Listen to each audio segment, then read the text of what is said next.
what do you think that is missing in the current podcast space for HR and TA? I think there's a lot of people talking about the space and how hard it is and how the system's broken. But I don't think there's as much education of trying to level up the playing field. And I also think that two women doing it together in this space is a huge difference to what we see. We have a lot of men podcasts right now in this space. To see two women doing it, and I will add in that a Black and a white woman doing it together is different in this space. I believe that ladies lifting ladies is a love language. And we know that these voices need to be there because we've heard the echoes. This is not just a symptom. This is a reoccurring wound that these people in this industry are having. Welcome back to the Workfluencer Podcast, everyone. Today, I'm chatting with Desiree Goldey and Ashely King about what it really looks like when two established professionals decide to launch a podcast together. From navigating creative partnerships to building something new while protecting the brands that they've already built. Ashely and Desiree, thanks so much for being here today. Oh my gosh, we're so excited. I can't say enough. Yes, we are super pumped to be here. All right, so let's get into it. How did you two meet? I mean, it's a great story. I mean, we were working together in talent on a client. And actually, a close friend of ours, Lori Prehart, actually introduced us and said we get along like gangbusters. And I was like, I don't know, I don't get along with too many people. but I met Ashely, we worked together, and we just, I don't know, we clicked, if that makes any sense. And we had like values and like minds, and it just started this journey that we're on right now. Yeah. Amazing. And how did the idea for Talentless come about? Oh, I'll let Ashely handle that one. I think the idea was there before the idea came, if that makes sense, in the sense of we were already having these conversations. We were already doing these strategic thought, like root cause analysis, like what the heck is going on? Because that was our job, was to go into clients and figure that out. And the more that we started seeing these trends and themes, the more we're like, man, these people are not prepared to do the stuff that needs to be done to actually do this work. And so we decided, like, what is a way that we can create a competency baseline to where people can learn how to do this talent acquisition, this HR stuff in a way that, you know, creates knowledge in the space and can really make all of us no longer transactional players, but strategic players. So for me, it was so easy to be like, let's just take these conversations and like post them online. Like, what are we doing? Like, this would help so many people. So for me, that is how Talentless started. And that's kind of how we did the name too, is because we went into places that had no talent, no centralized recruiting function. They were literally talentless. And so that's why the name kind of became what it was, and it stuck. Amazing. What reaction are you hoping that you get from the name? Well, I think we've already had it a couple of times as we record. They're like, it should be called Talented, or it should be called something else. And I'm like, nope. I was like, you're not getting the point, right? And I think that people kind of understand it in their logical mind. They're like, oh, you're explaining to people how to be, you know, more talented. So you're starting off as talentless and we're getting to talented. And, but I think it's been interesting to see people's reaction to it. And they're like, I'm not talentless. I don't know why I'm on this show. And I'm like, okay, no, you're not talentless. We're saying that we're educating the people that are talentless and how to be talented. And so I think it's been a kind of, I don't know, mixed reaction, if you want to say anything, but we love it.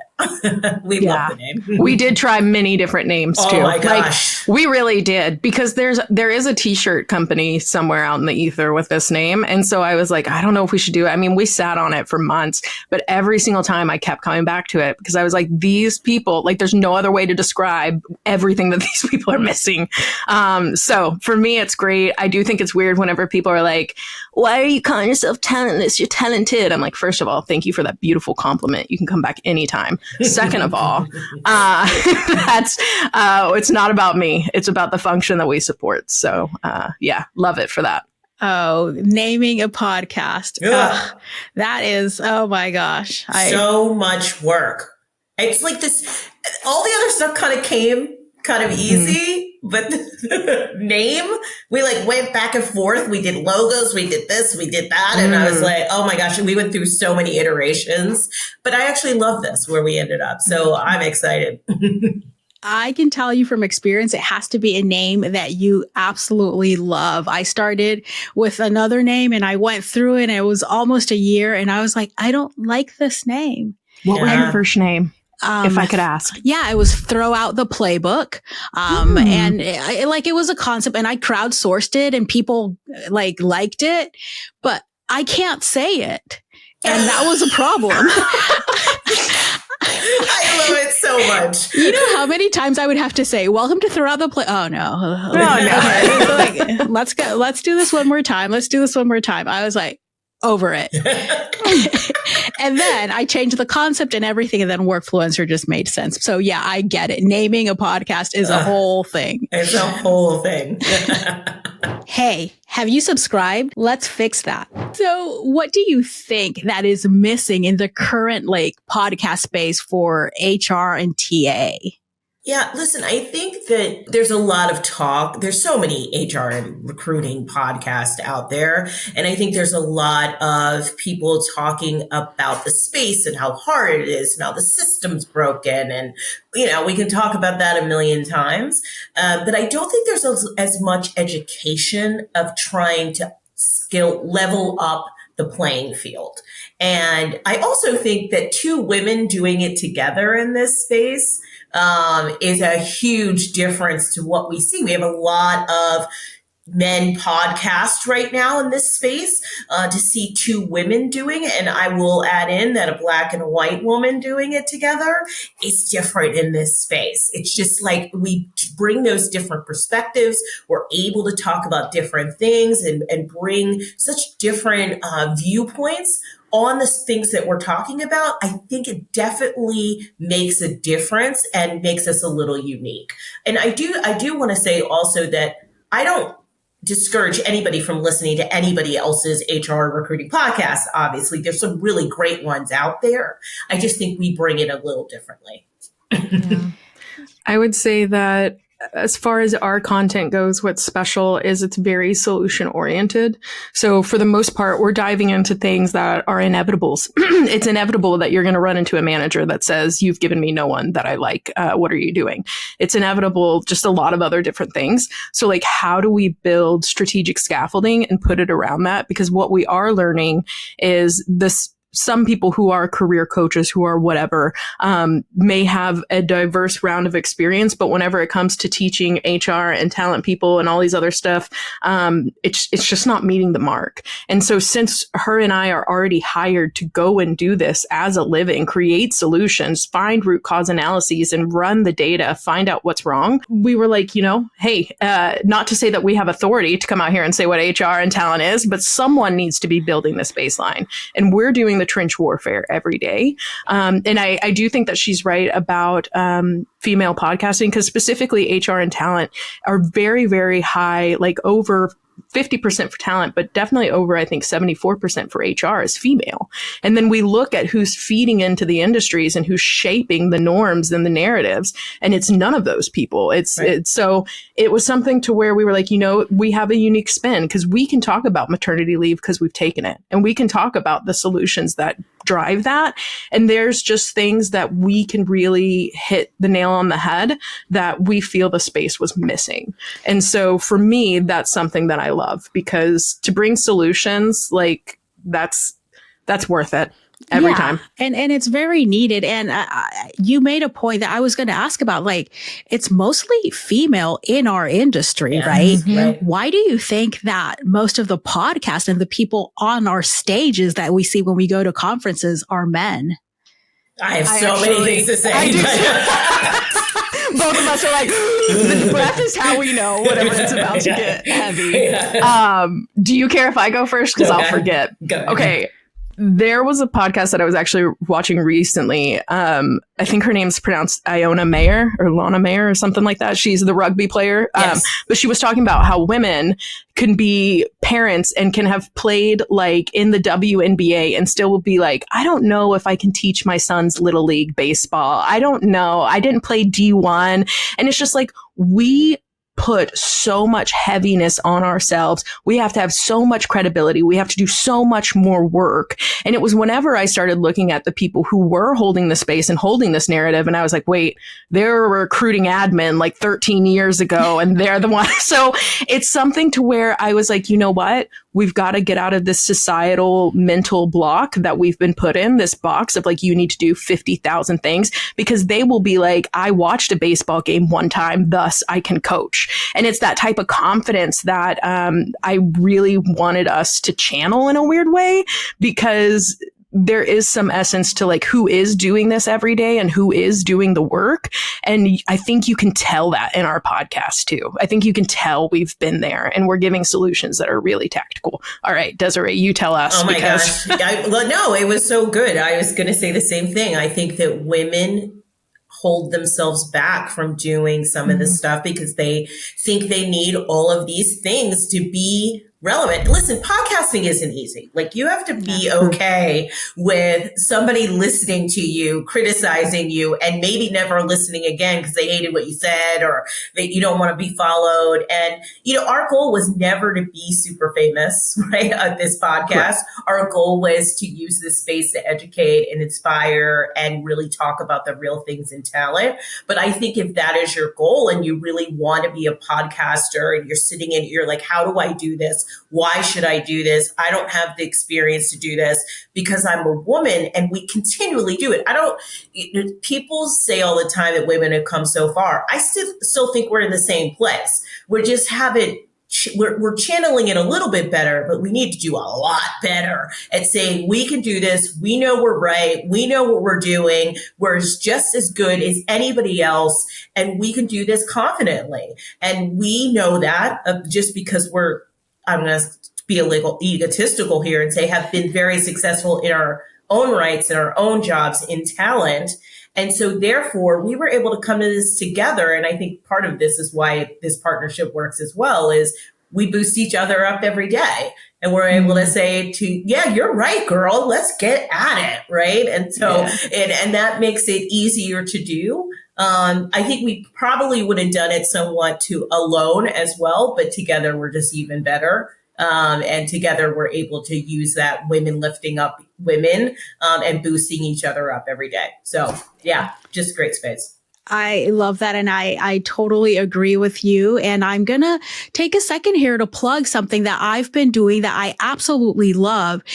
So any woman, and I'm going to say this for a reason, that is thinking about starting a podcast, and doesn't know if they want to do it or not, you are invited to come and take over the Workfluencer podcast and interview me for one episode. I've done 2 of these episodes. They're going to be released soon. And you can see all the behind the scenes of how I plan and all the production and everything. And I'll give you the audio version of the episode as your first episode for your podcast. I love that. So that is on the table, and it's only for women, because when I posted it on LinkedIn, of course, I got a ton of guys in the DMs who wanted it. I was like, no, this is for us. Because I know that there's so many people who are like, well, but I don't have the experience, or I haven't. Girl, you can do it. So you can do it. You can do it. That's what your subset of those episodes should be called. Girl, you can do it. Because I'm going to write that. Yeah, jot that down, girl. But no, you are exactly right. And first of all, I want to just say one thing. I believe that ladies lifting ladies is a love language. And sometimes, I don't want to say I judge, but I perceive people based on how much their cup is filling into others. Like, how much are they actually pouring into the women around them and walking the talk that they talk? So to hear you say, like, I've already set something up to make sure that I'm reaching back, that I'm lifting, that I'm getting more people in this space, I love that, because it's the same reason we came, is because there isn't enough. And we know that these voices need to be there because we've heard the echoes in these chambers where it's like all the things every single time over and over. And we're like, this is not just a symptom. This is a reoccurring wound that these people in this industry are having. So I hope you know that you pouring back into individuals and giving that back, like that is one of the most beautiful things because that's at our core. So I love that.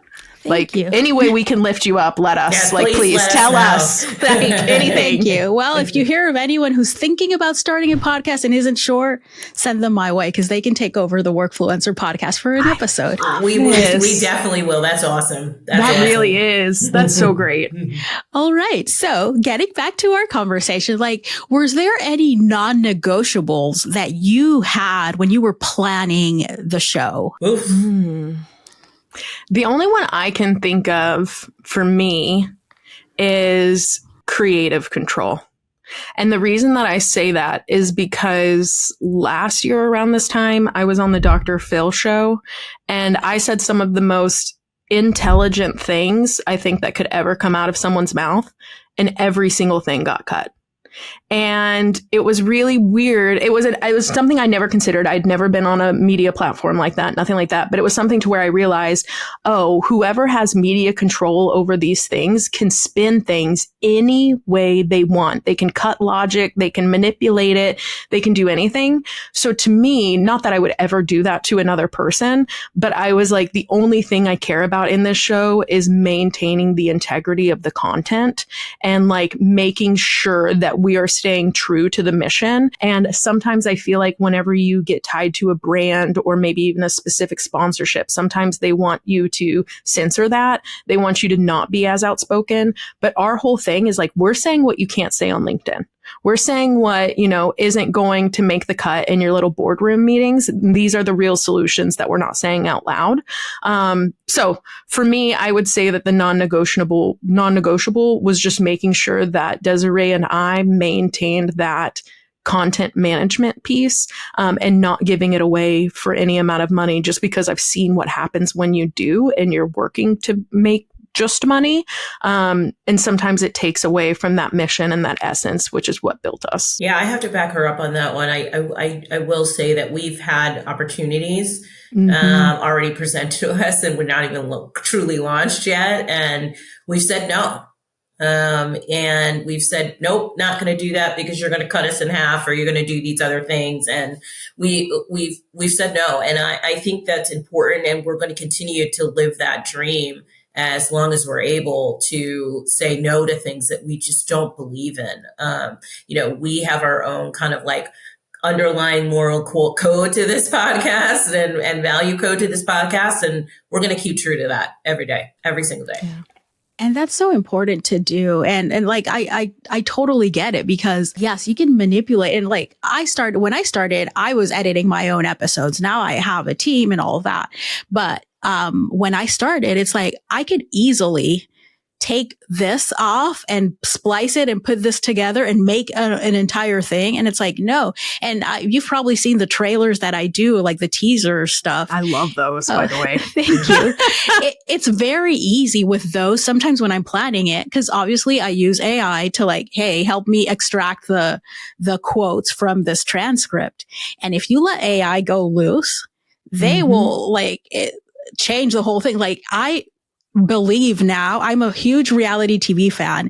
And I always, when people used to say oh, it was the edit, I was oh, come on. And now I totally get it because you can 100% change what someone said by just taking it out of context and using it. And it's it's a huge responsibility as a podcaster, to not do that to people because I can imagine how you felt, Ashely, after no, I said so much more than that.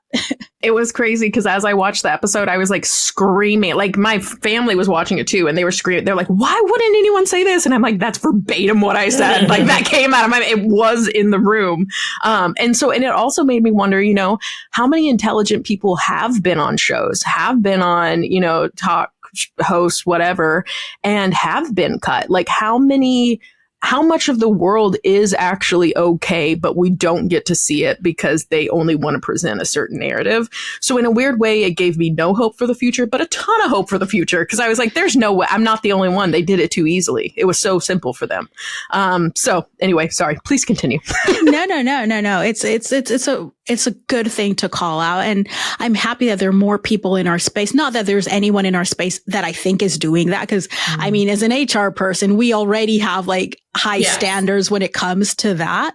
But it's very important to call it out because it is a thing that could happen. Absolutely. What's something that surprised you during the planning or the recording process?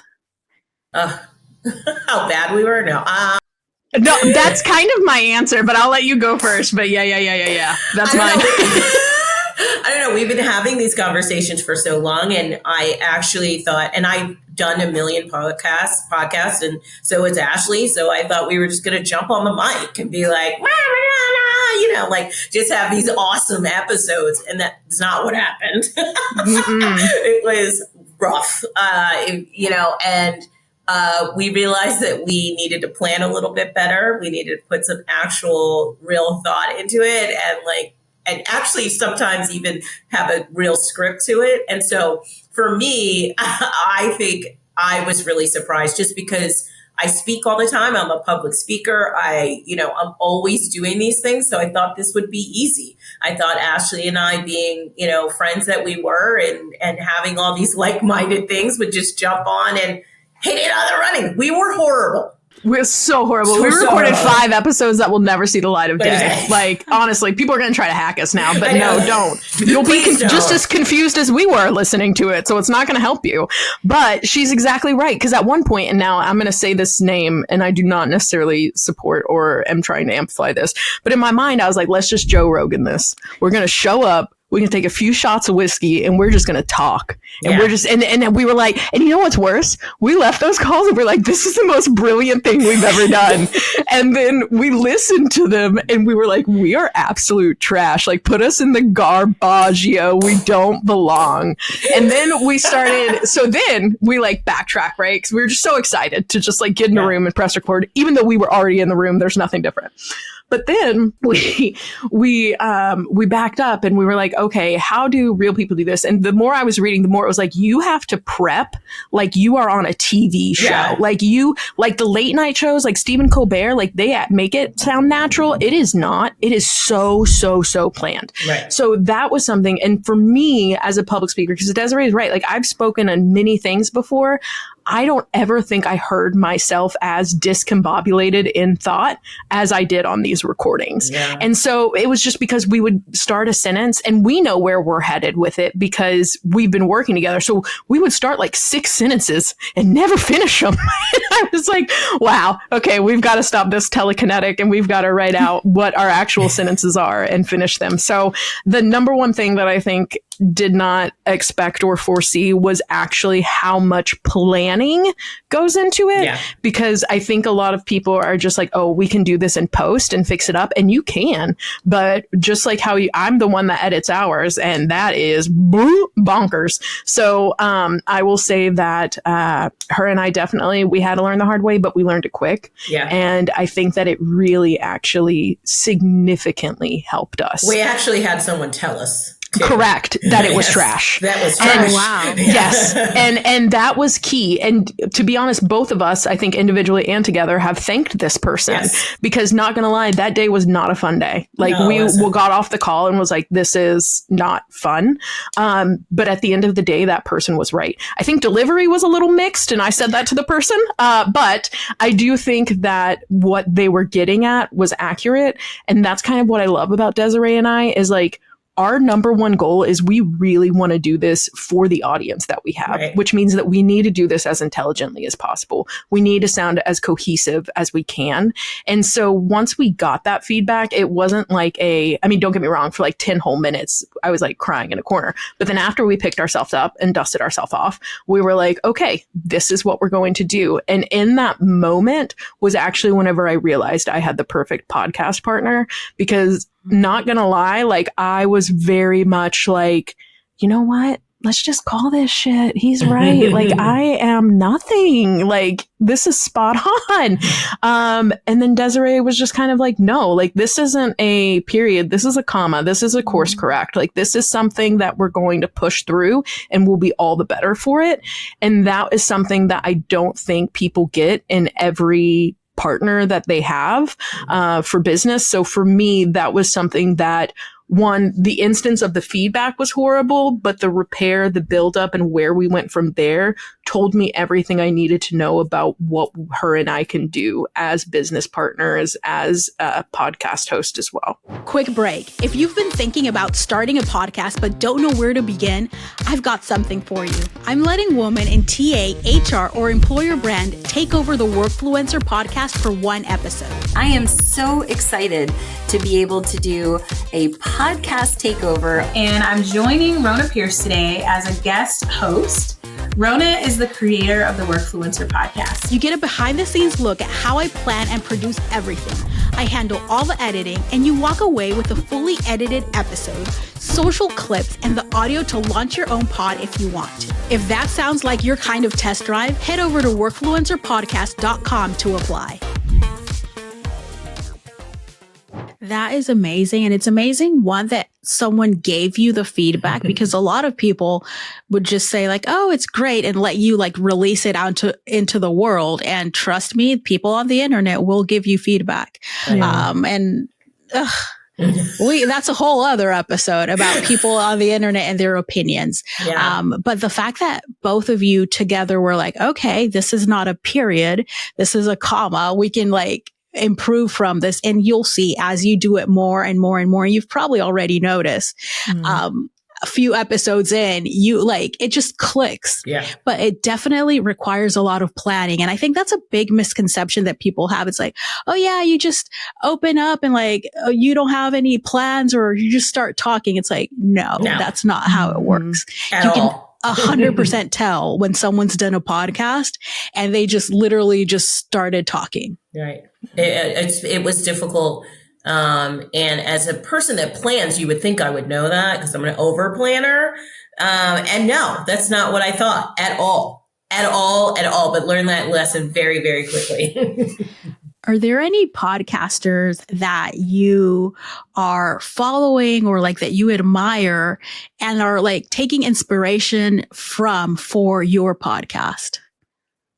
It's so interesting because we've had this question before, and, you know, for us, we do think we're in a different kind of, I follow, first of all, I'm a murder podcast person. So, Same. So like, I don't know that it's relevant to what we do, but I definitely listen to like Crime Junkies and Serial and like all of those ones. So I think we definitely took the vibe of some of that and put it into our podcast, you know, but there's Joel, who has Recruiting is No Joke, and there's, you know, HR Besties, and there's just a lot. HR Besties is really fun, and like kind of they riff off each other, and there's some really great podcasts out there. There's probably too many to name, but there's just some that we definitely said yay to. And there's definitely, we're not doing that, right? We're like not going to be that podcast, but we can be more like this podcast, or let's take some stylistic things that we like from other podcasters and see if we can incorporate it into talent and into HR. But I will say, if you listen to our podcast, our style's kind of our own. It's gonna, you know, but we definitely listened to what was out there and who was successful, right? And anything good that you create, you should listen to the data that comes before you. And so definitely did a lot of that research before we started. Yeah. But it's really good to look at outside of our industry. And I always tell people this, because when people are like creators of any type of medium, we tend to look at other people in our industry at how they're doing it. But that's such a narrow thing, because the creators, there's millions of us, I would say, out there. So taking inspiration and like learnings from people in other industries that have been wildly successful doesn't mean that because they're talking about something else, you can't be like, oh, wait, look, they're doing this. I want to do this. I can do this. I can bring this in. I think that's what makes our industry or like podcast in different industries richer, because then everyone else would be doing the exact same thing. Yeah, absolutely. So how are you thinking? I've seen a lot of hype around the launch for your podcast. How are you thinking about the launch, and like, what does success look like for this first season? Yeah, this is a tough one for me because this is my area of like marketing it and launching it. And for me, I wanted to create the hype. There was a point where we were like, we're just going to start at releasing episodes, but I wanted the build up to be there. And I really wanted people to be like waiting for it. Not that anybody's truly waiting for it, but I wanted it to feel like it's coming with some energy to it. And, for me, it's funny when people ask me like, what does success look like? We've already had downloads and things like that. I want this to be that someone comes back to me and says, this helped me. It helped me go forward. I learned so much. I took notes, which we've already heard. Those kind of things, those kind of feedback for me is more important than the amount of downloads. Now, listen, as a person that is truly ambitious and crazy and competitive, I want this to be wildly successful. If I had my dream, this would take over my job, right? So this would be the goal for me, is to be doing this full time, like Chad and Cheese or somebody, right? That would be the goal for us. But for right now, I'm just super happy when people come back and say they found value in it, and that it resonated with them, or they like the energy, or they like to hear our voices, or they're waiting for the next one. Like, those would all be exciting comments for me. And so we have some great guests this season, and I think will help do that. And we have some great things going on for after season. And I'm just super excited for, I think, the energy we're going to be able to bring straight off the bat. Yeah. For me, I would say success. So Talentless is in some ways a mission that I've been on since like 2011. And so for me, the way that I evaluate success and kind of a narrative that I've been pushing for a few years now is kind of that HR has a hand in macro systems, and we can impact the wealth gap in America. So like whenever I think of success, I'm thinking like 30 years down the road of all these episodes that we've put out are tiny kernels of nuggets of how you actually do that.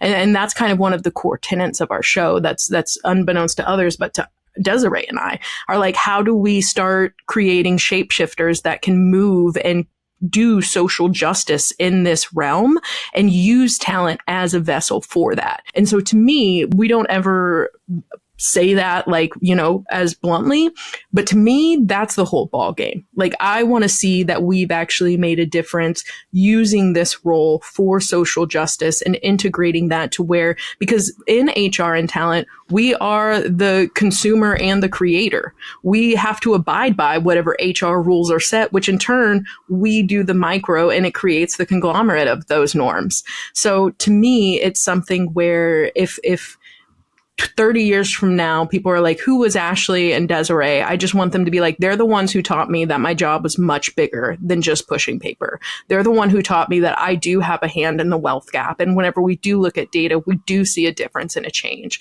And there is accountability here for that. And there is a tether and a straight line connecting us. I think that that's something important. So for me, if I can walk away from any of this and have success, it is people actually saying, okay, I can be a change agent here. That's what I want to see. I love that. How are you thinking about like building the audience for the show versus how you would build your audience for your following for yourself, your individual brands? Yeah, I mean, this is an interesting question to me. We are only traveling once this year, but we think next year there'll be a lot of in real life stuff happening for us, and we believe that is ultra important for us to be on the road and see followers and listeners in real life, to meet and greet and shake hands, because online's great, but in real life is where it's really at. And we'd like to do more speaking engagements, and we'd like to be in the realm that we actually are talking about more. And as I think as a marketer of Talentless, building the audience is great from doing the LinkedIn stuff and the Instagram stuff, but how you get real value is when in real life for me. And really seeing what people want and actually taking feedback, because I think in real life you can get some honest feedback, or, some suggestions about what they want to hear next or what they want to see in season 2. And, I think that shapes how you form the podcast going forward. Right. So I think that's super important for me. For me, I think it's super important. Yeah. I would say I feel like the arena that we're in kind of cookie cuts out for us the niche following that we would have. So I will say we are targeted more towards recruiter and talent. So like if you're a job seeker, some of this might be interesting because you can kind of see under the rug. But like I had my everyday friends listen to this and they're like, I love you. I have no clue what just happened to me as I was listening to this. I don't know anything about HR. So I was like, listen, it's all right. As long as you found a few like quirky, silly moments. They were like, yeah, like I totally got it, but I don't know what, an HRIS is, or something like that. So I would say that whenever it comes to our followers and kind of differentiating like our individual brand from Talentless, I feel like Talentless is straight like talent and recruiting HR professionals. I feel like our individual followings, my following had been built up for over like 15 years of recruitment. Half those people are from candidates from like ages ago that were just like, I loved our conversation. Can I connect with you online? I'm like, heck yeah. And so those have just been built over years, if I'm being quite frank. So that's another thing that I actually really like about Desiree and I's following and just kind of who we have around us. It's very organic. A lot of these people we have spoken to, we have made impressions with, they know us in another way that just isn't a JPEG. And so for that, I have a lot of appreciation. For the ones that don't know us other than a JPEG, those are the ones that I'm excited to meet in real life, because we have things like RecFest and other conferences and things like that does allow us to meet these individuals. And let me say that I just love it. We love it so much that we actually started a kind of like an after hours show with Talentless. It's called Clock Out. And it's specifically for the League of Legends of the talent people that come to these things and are shaping the industry. Like, we want to get to know you. So whenever it comes to our following, the people we have in our ether, who's filling up our cups and whose cups we're filling too, I would say majority of those people are either going to be talent, HR, or previous job seekers that have just come along for the ride and appreciated us ever since. I do want to say that anytime you're in a niche thing in marketing, it's the hardest thing, right? Yeah. It's hard to maintain, stay relevant, be all of those things. As a person who works in marketing every day, I know that more than most, right? And so I think there always is going to be a new spin for us. For season 1, it was very educational. For season 2, it may feel a little different. In season 3, it may feel a little different, but we're not going to stop, right?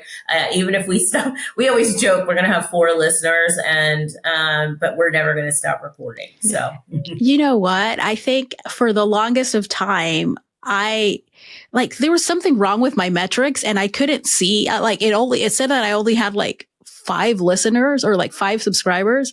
And then it magically changed. So clearly there was something wrong with the data, but there was always someone who would every week, she would be like, oh my gosh, that was so amazing what you said. And anytime I wanted to stop, I would be like, I have to keep doing this episode, because then what is so-and-so going to listen to? Literally, that I would be like, oh no, I'm helping someone. This is actually helping someone. And who knows? It could be that she was just saying that to be nice. But for me, that was like, no, I have to keep going and I have to keep going. So, and you've totally hit the nail on the head with the whole in person. When you meet people in person, that's where you get like the beautiful feedback. Yeah. So did I hear correctly that you ladies will be at Wreckfest this year? We are hosting a stage. Amazing. We are on Unplugged Day 2. So come out. Great. Come out. So yes, everyone go see them. And I'll also be there. So we'll get to meet in real life. Yes. That's awesome. Yes. Yeah, we're super excited. Wreckfest was the first time we spoke together actually last year. And so we're excited to be back there. One of our favorite. It was. We spoke at ATAP. Oh, but that was online. Okay. We're going to keep going.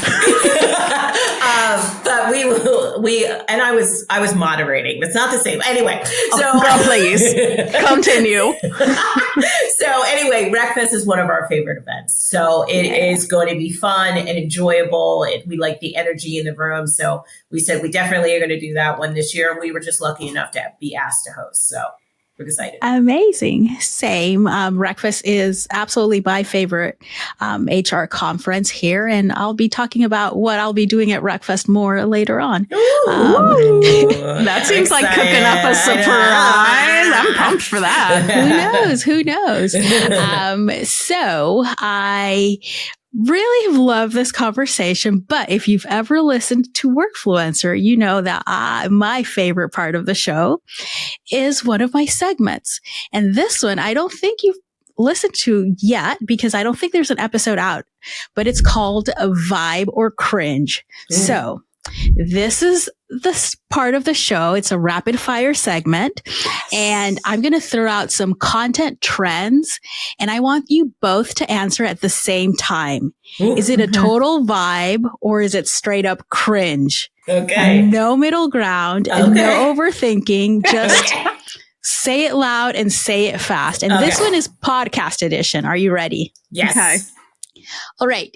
Including listener questions in your episodes before you have listeners. Cringe. I would have said vibe. You have to go fast. There are questions we already know. Okay, continue. Sorry. No, wait. Why would you say it's a vibe? Well, so at DEI Labs, we do a lot of research. Like everything that we're doing, we're collecting data. And so, like I had said, a lot of these things are trends. So some of these questions, although they can have different coding and different packages, they're and different symptoms, they're coming to the same root cause. So to me, it's kind of like, it's okay to have some questions because some of these we know for fact. But I mean, should they be prefaced with like, this is a person coming and asking us? Like, no, like I don't want to be the person that's like, so many people have asked me today about my posting and it's like, not your mom, maybe like that's it, and your dog, no one else asked you, girl. So I can say cringe, but I could also see vibe for the sake of we do have some internal resource to understand and data points. So that's where I say I'm a nerd though. Next question, rapid fire. I ruined it all. Right. God, we're here for years.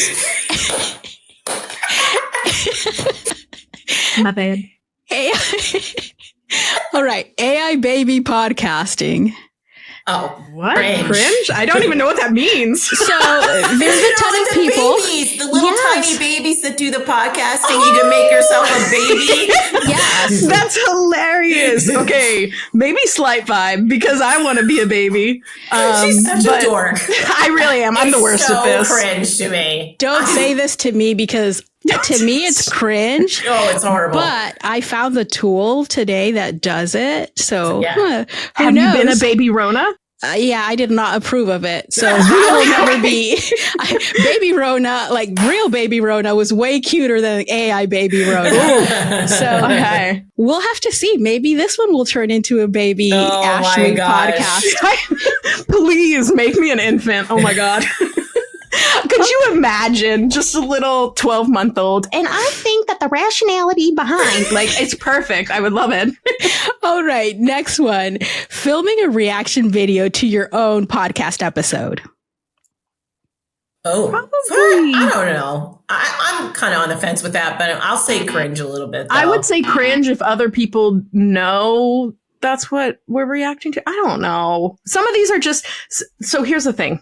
I'm not someone that's ever in marketing. So to me, you have to understand that whenever I would see these advertisements, I'm like, wow, they're really surprised. But now that I've been on the back end and I see how much prep, planning all this, I'm like, no one's surprised. All of this was planned. This is everyone here knew it. You just now found out. And so to me, I don't know. I just think whenever I didn't know, I would have been like, yeah, that's a vibe. But now that I know what goes into it and that we're all faking it and just really good actors, I'm kind of like cringe because I know what's behind the curtain. But I don't know if that's... Yeah. This is supposed to be rapid fire and I've ruined it every single time. I'm not talking on the next one and I'm probably lying. She's so lying. I'm so lying. I know it already. Okay, let's go. Love it. And this is the last one. Using AI generated voices to promote your human hosted podcast. Vibe. We actually do that, and so we can't say cringe. And for that reason, I can't speak. It's rapid fire. I love it. And this was my goal. I did not know that you guys did that, but I was like, I have to choose something that people are like forced to say like, ooh, vibe, because I do it. Yeah, that is us. So perfect. We tried it with Ashely speaking, and I'm going to tell you, it was like a boudoir commercial. So we had to. First of all, okay, listen. Did we want to get an audience or not? All right. So what if the voice sounded a little sultry? All right. Our initial intro into Talentless was me like, hi. This is Talentless. Like I was trying some ASMR type. It was, no one should have let that mic in my hand. But it had to be our first little episode so we could get our RSS feed up. So if you want to go right now in the early days before we delete all evidence of this, you can probably still find it. But come season 2 and we have our for sure everything in there, that bad boy's popping right out. But that was technically our first download. I definitely don't have a problem with AI. I have a problem and I think it can help create. I don't have a problem with it. I think it's sometimes overused and used in the wrong way.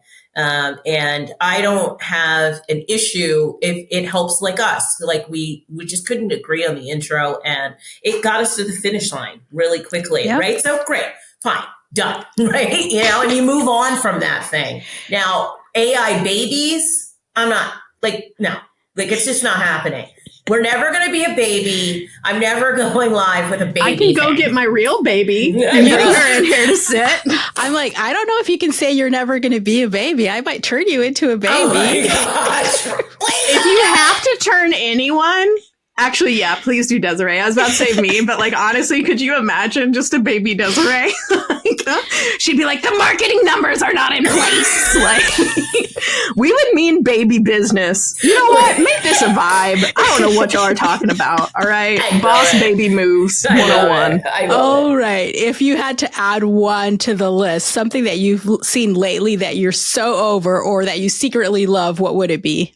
So I'm actually interested, if it's okay to ask you, because this is something I never heard of, but people keep talking about it. But people buy listens for their podcast, Vibe or cringe. Whatever the cringe. I would have said cringe too. Cringe. Okay, yeah. Cringe.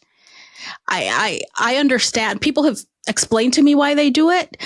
Because yes, if you you want advertisers and it looks better and even for YouTube, because I do video podcasts, it's if you buy views, then the more views that your video has, the more other people are inclined to see it. I don't care about that. I'm not into dopamine. It's not my drug of choice. I want people to save it for the devil lettuce. Anyway, cut that. Continue. I want to grow all of my content organically. It's the reason why I've been able to get brand deals way before, people are like, oh, you need to have 100,000 followers. And I'm like, really? I got my first brand deal when I had less than 1,000 followers because it's 100% organic. So no, I don't cringe 100% to buying listeners, to buying views, to buy anyone who's worked with me. I own a video content agency and people are always like, oh, can we buy some? Absolutely not. We can't buy a thing. This is not how we roll here. So I love that. It's really good advice for us as well too, right? Because we'd never heard of that. Right. Like that sounded crazy to us. And so, but then she actually looked into it. She's like, this is real. No, And so, yeah, but no, I agree. What's the point of doing it all if it's all a false front? Like, I want to know, like the real deal. Yeah, so, the real deal. Exactly. Amazing. I've loved this conversation. Thank you so much for being on the show. Where can listeners connect with you? Yeah, so obviously on both of our LinkedIns, Desiree Goldey and Ashely King, talentlesspodcast.com. Come click subscribe or be a guest, or if we really want to sponsor Talentless. Two women in the space. Hello. You can definitely sign up to be a sponsor. We are on Instagram at talentless_podcast. I think I got it all. So amazing. And I'll link all of that in the show notes. Thanks again, ladies, for being on the show. You're wonderful. Thank you for having us. Amazing. Thanks so much for listening. If you're enjoying the Workfluencer pod, share it with someone who's changing how we talk about work, or who should be. And hey, if this episode gave you ideas or inspiration, leave us a 5-star review. Reviews help other listeners find us. And honestly, it makes my day. Workfluencer is produced by Perceptible Studios. Learn more about how we can help you use video to attract, engage, and retain qualified talent at perceptiblestudios.com. Thanks for listening, and I'll chat with you next week.